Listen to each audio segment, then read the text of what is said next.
Hey, this is the extension for 3.2, journal page 51 and 52. And factor the expression using the greatest common factor. So if we factor things out, remember, it's almost the opposite of the distributive property.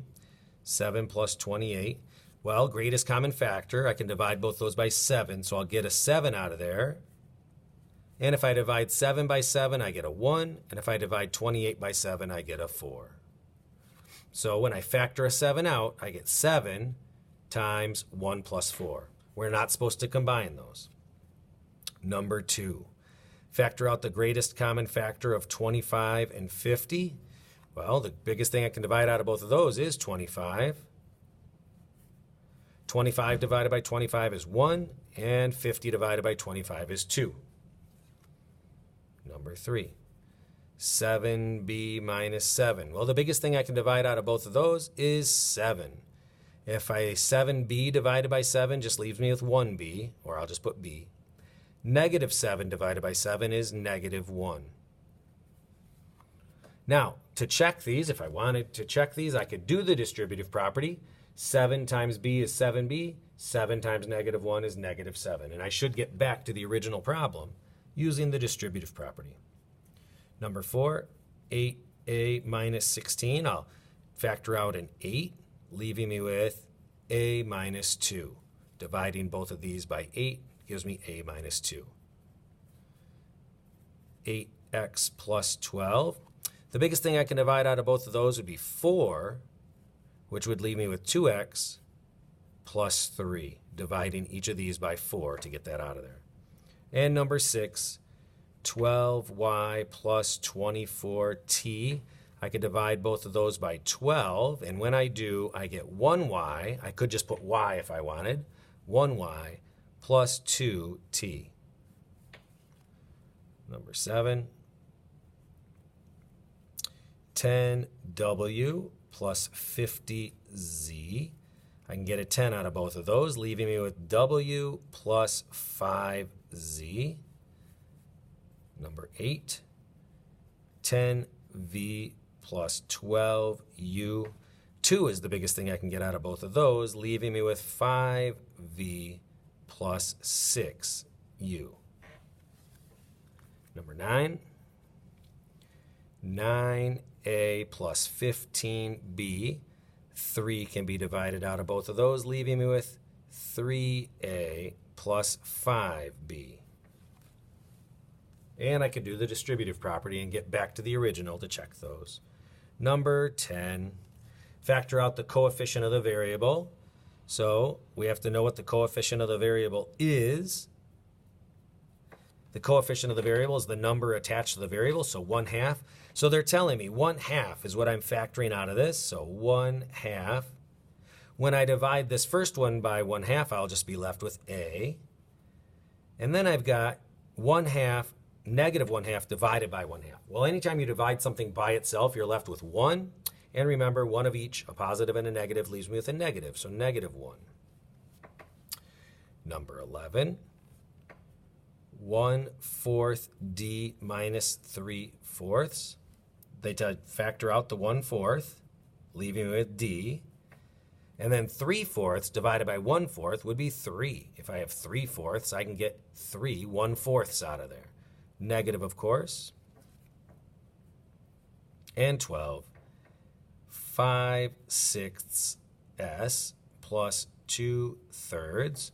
Well, I have to factor out a 5/6, leaving me with s for the first one. And make sure your s doesn't look like a 5. I don't know what 2/3 divided by 5/6 is. So over here I'll do 2/3 divided by 5/6. Well, that's the same as 2/3 times 6/5.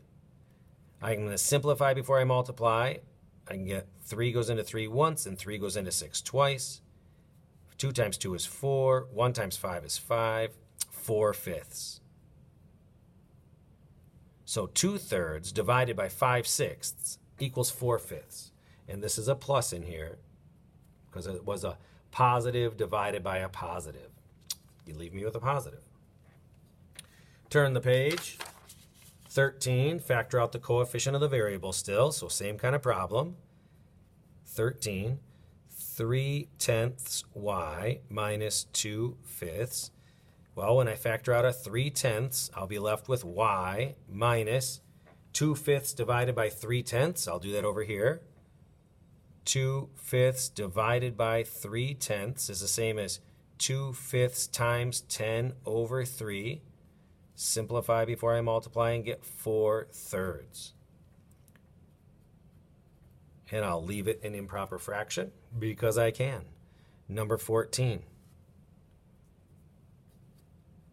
1.1x plus 9.9. Well, when I factor out the 1.1, I'm left with x plus 9. Number 15. 3.4c plus 10.2. I'm going to scooch over a little bit. Factor out the 3.4, and I'm left with c plus, well, 10.2 divided by 3.4. Remember, I moved the decimal over once. That would leave this 102 divided by 34. 34 goes into 102 3 times, which is 102. Thank goodness. 3. Factor -2 out of negative 6x plus 10. So I'm starting with negative 6x plus 10. I'm factoring a -2 out. Negative 6x divided by -2 will leave me with a positive, because same sign, so positive 3x. 10 divided by -2 will be 5, and it'll be negative because one of each leaves me with a negative. Number 17. I'm factoring a -1/3 out of 1/3 y minus 3/2. So I'm factoring out a -1/3. 1/3, if I'm dividing it by 1/3 to get that out of there, would be 1, but now I've got one of each. So it's going to be a -1y. Dividing out a negative, so a negative divided by a negative is going to leave me with a positive. And I'll do it right here. 3/2 divided by 1/3 is the same as 3/2 times 3/1, which is 9/2.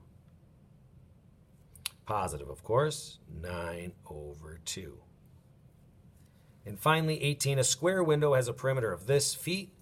Write an expression that represents the side length of a window in feet.